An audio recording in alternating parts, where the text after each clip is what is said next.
आदर्शवाद को मैं बिल्कुल यूटोपियन अवस्था मानती हूँ। आदर्श स्थिति कुछ भी नहीं होती, कोई भी स्थिति आदर्श स्थिति नहीं होती, क्योंकि हम हमेशा बेहतरी की ओर प्रगतिशील होते हैं। और यहीं पर यही मेरा, इसको आप ये कह सकते हैं कि मैं अपने ही सेंटेंस को कॉन्ट्राडिक्ट कर रही हूं कि जहां पे हर स्त्री अपने आप को अपनी स्वायत्त, इन्होंने ऑटोनॉमी वर्ड का इस्तेमाल किया, अपने आप को स्वायत्त, अपनी फैसले खुद, स्त्रियों का फैसले, अपने फैसले खुद निर्णय लेने का जो अधिकार है, उसमें किसी को उसको किसी से पूछना ना पड़े, वह एक संभावित आदर्श स्थिति हो सकती है।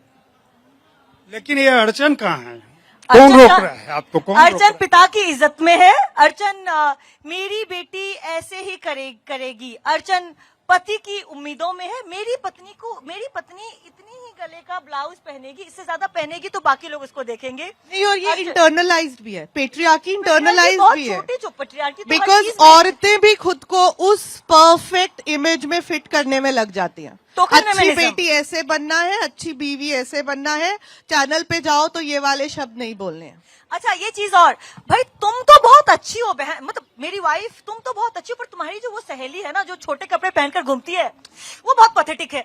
और औरतें चाहती है कि बस वो सहेली जैसी ना बने, वो पति की फेवरेट वाइफ जैसी बन जाए।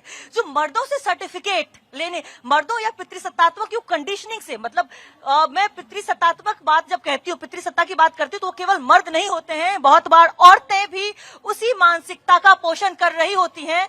उस मानसिकता की, जब उस मानसिकता से सर्टिफिकेट लेना, बहुत अच्छी बहू हूँ जो कि सुबह 6-4 बजे उठेगी, घर का सारा काम करके फिर ऑफिस भी जाएगी, पैसे भी कमा करके देगी, शाम में खाना भी बनाएगी, और फिर बेचारी 10 साल के बाद जो है वो बेड रिडन हो जाएगी।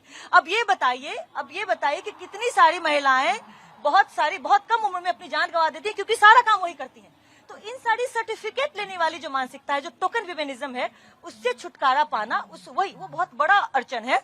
अपार्ट फ्रॉम दो छोटी चीजें, जहाँ की तुम ऐसे ही कपड़े पहनो, तुम बाहर ना वैसे उतनी में उसमें अच्छी नहीं लगती हो, तुम्हें ना यही शब्द बोलना चाहिए। अनुशक्ति, तुमने ये शब्द का इस्तेमाल कैसे कर दिया? पूजा, तो वैलिडेशन चाहिए, औरतों को वैलिडेशन की जरूरत क्यों है?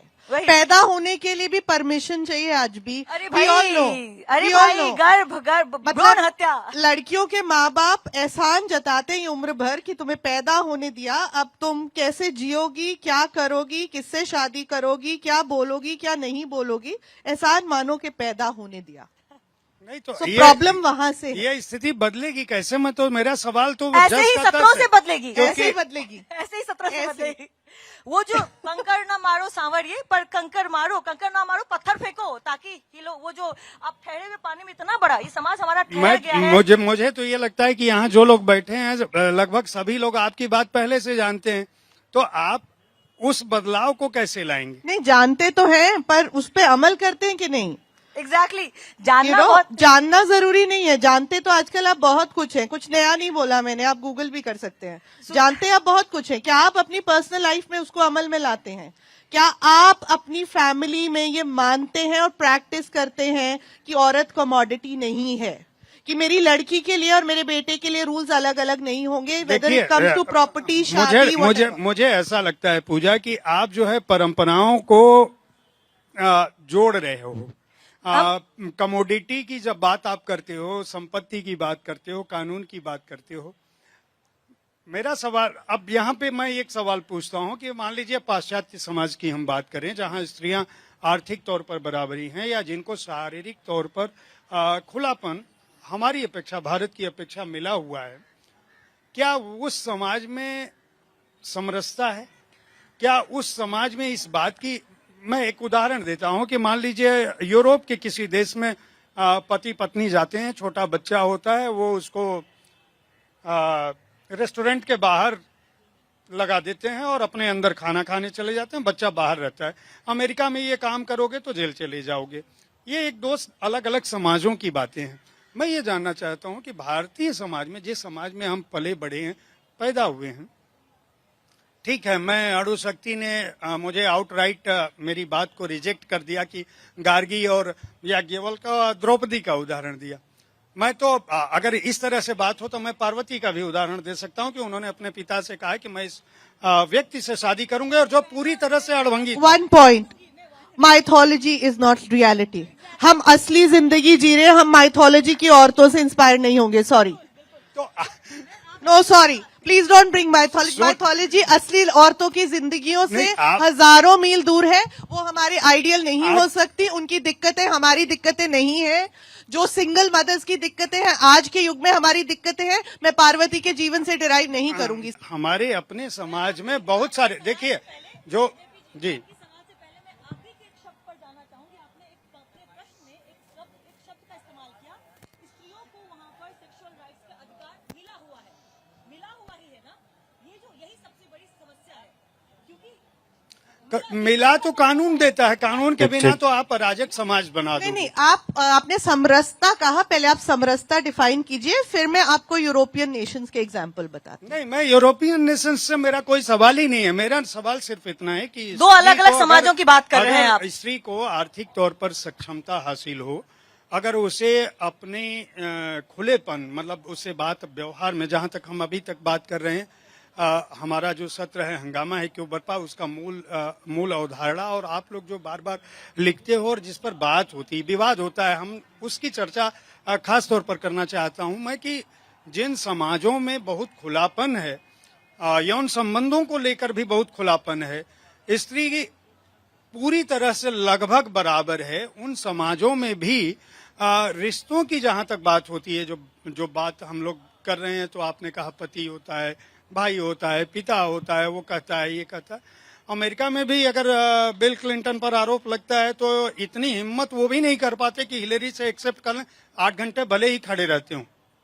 तो कहने का मतलब, एक समाज में ढके छुपने की बात उन समाजों में, सारे समाजों में पाई जाती है, रिश्तों को बचाने की, सहेजने की बातें की जाती हैं।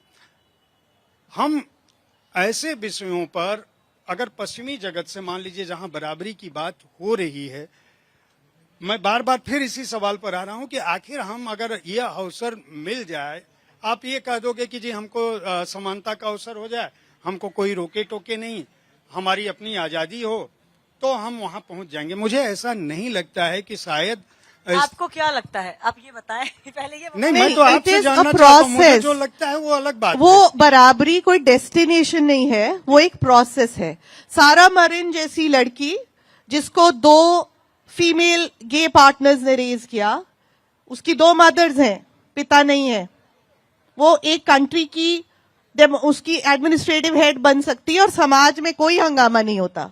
यहाँ पे अगर 2 गे पेरेंट्स पब्लिकली भी अगर किसी को अडॉप्ट करें, आज नहीं कर सकते, शादी नहीं कर सकते, शादी नहीं कर सकते, तो ऐसे बहुत सारे बहुत बड़ी समस्या है। स्टेप्स हैं। It is a process. हम अभी बहुत दूर, बहुत पीछे हैं उस इक्वालिटी, उस जो हम एक आइडियल अगर कहें, क्लोज टू आइडियल, जैसे अनुशक्ति ने राइटली कहा कि कोई एक आइडियल नहीं होता, वो भी बहुत डाइवर्स होता है। तो उसके प्रोसेस में हम अभी बहुत पीछे हैं। क्या हम इमेजिन कर सकते हैं आयरलैंड की तरह या दूसरे स्कैंडिनेवियन कंट्रीज की तरह कि यहाँ कोई गे प्राइम मिनिस्टर होगा या एक लेस्बियन औरत अपनी पार्टनर के साथ प्रेसिडेंट ऑफ इंडिया बनेगी? क्या हम एक्सेप्ट कर सकते हैं कि यहाँ पे हम गे मैरिजेस को फैमिलीज उतने ही हैप्पीली एक्सेप्ट करेंगे जितना वो सिस हेट शादियों को या पार्टनर्स को एक्सेप्ट करते हैं? क्या हम एक्सेप्ट करेंगे कि प्री मैरिटल सेक्स के लिए इतना टैबू नहीं होगा, हमारी हजारों लड़कियां अनसेफ अबॉर्शन से नहीं मरेंगी? ये सब बातें ही उस इक्वालिटी का प्रोसेस है। वो इक्वालिटी ऐसे कोई ट्रॉफी नहीं है कि एक दिन हमको मिल जाएगी और हम अपने घर में रख देंगे और हमें लगेगा हाँ हो गया। ऐसे नहीं होगा। और मैं ये बोलूंगी कि जो पश्चिमी देश है वो मेरा आदर्श, मैंने कहा कि कोई भी स्थिति आदर्श स्थिति नहीं होती है। उसी अमेरिका में स्त्रियों को 100 साल तक अपने वोटिंग राइट्स के लिए संघर्ष करना पड़ा था। इंग्लैंड में लड़कियों सफरेजिस्ट मूवमेंट हुए थे जिसमें स्त्रियों को 1900 पहले विश्व युद्ध के दौरान अभी भी अबॉर्शन लॉज जो उन्होंने पास किए वो इतने रिग्रेसिव अबॉर्शन लॉज। तो वो ये जो प्रोसेस है ना, इसमें हम टू एंड फ्रो कर रहे हैं, मतलब 2 steps forward and then 1 step back. हम वही कर रहे हैं अभी तक। और तो ये वैश्विक है, पूरी दुनिया में। मैं ये नहीं कहूंगी कि कहीं भी स्त्रियों की स्थिति बहुत ही अच्छी और आदर्श स्थिति है। आप ईव एंसलर की किताब की कहानी एक ड्रामा है, प्ले है, द वजाइना मोनोलॉग। जब उसका उसका जब दृश्यांकन किया गया, जब मंचन किया गया, उस पर कितने हंगामे हुए हैं। इनफैक्ट टाइम 2010 में टाइम मैगजीन, अभी मैं ऑर्गेज्म की बात करती हूँ तो बहुत हंगामे होते हैं। 2010 पता है, आपने अभी जो लिखा है उस पर इतना हंगामा है। हमें भी ट्रोल कर रहे थे लोग कि साहित्य आज तक क्यों बुला रहा है। अरे फिर भी आपने बहुत हिम्मत का काम किया, आपको बहुत बहुत आभार। खैर 2010 में कैथरीन रोलैंड एक लेख लिखती हैं टाइम मैगजीन में, वही टाइम मैगजीन जिसमें मोदी जी छपे थे, भाई आप लोगों को देखा होगा, पता होगा आप लोगों को। उसमें वो लिखती हैं कि 85% महिलाएं जो हैं अपने ऑर्गेज्म को फेक करती हैं। अब ये बताइए, फेक ऑर्गेज्म ये भी एक समस्या है। नहीं, और ऑर्गेज्म के लिए शब्द नहीं है, या तो संस्कृत निष्ठ है या वो है जो गालियों में इस्तेमाल होता है। आपकी भाषा में शब्द नहीं है, चरम सुख। एक्सेप्ट कर लीजिए उसको। आपकी भाषा में शब्द ही नहीं हिंदी है। में सेक्सुअलिटी के लिए भी शब्द नहीं है, शब्द हिंदी में नहीं है। अंगों के लिए शब्द नहीं है। तो आप किस प्रगतिशीलता की बात करते हैं? आपने तो पूरी तरह से उसको मतलब हमारे यहाँ मैथिली में लार पुआल कहते हैं, जिसको पराली जलाते हैं ना, पराली के अंदर पूरी की पूरी एक पूरी चीज को ही ढक दिया है, जिससे बच्चा पैदा होता है, जो कि शाश्वत सच्चाई है। उसको आपने पूरा का पूरा पराली के ढेर में ढक दिया है, और जब मन होता है उसमें आग लगा देते हैं आप लोग। तो चलिए, मैं अब आता हूँ दूसरे विषय पे। आप लोग लिख क्या रहे हो इन दिनों? और हंगामे से डर गए जेपी जी। हंगामे से नहीं डरे हम लोगों का, चूंकि सत्र जो है उसका समय भी हो चला है, तो इसलिए हंगामे से क्या डरना है। आप जो बात आप कह रहे हैं उससे मैं कहीं कोई उससे हमें गुरेज नहीं है। मैं कौन होता हूँ डरने और डराने वाला? चूंकि आप जिस समाज की बात कर रहे हो, जिस मानसिकता की बात कर रहे हो, उसके लिए एक लंबा संघर्ष है। और आपने खुद से कहा है ये बात कि महिलाएं भी, पितृसत्ता का मतलब केवल पुरुष नहीं होता है। देखिए, मैं उन महिलाओं को भी गांधी ने एक बहुत महत्वपूर्ण पंक्ति कही थी कि हर पुरुष के मन में अगर स्त्री का हृदय आ जाए तो यह समाज आदर्श बन सकता है। यह उनकी बहुत बड़ी ये भी कामना थी। बहुत पता है, ये एकदम यूटोपियन वाक्य। start us on Gandhi. स्त्री का नहीं, मैं गांधी की ईमानदारी की बहुत बड़ी फैन हूँ। क्योंकि प्रार्थना प्रवचन पढ़ने के बाद मैंने यह सीखा कि अपनी कमियों को भी जस का तस लिख देना भी बहुत बड़ी बात है। तो मैं गांधी की ईमानदारी की फैन हूँ कि उन्होंने अपनी कमियों को भी जस का तस लिख दिया।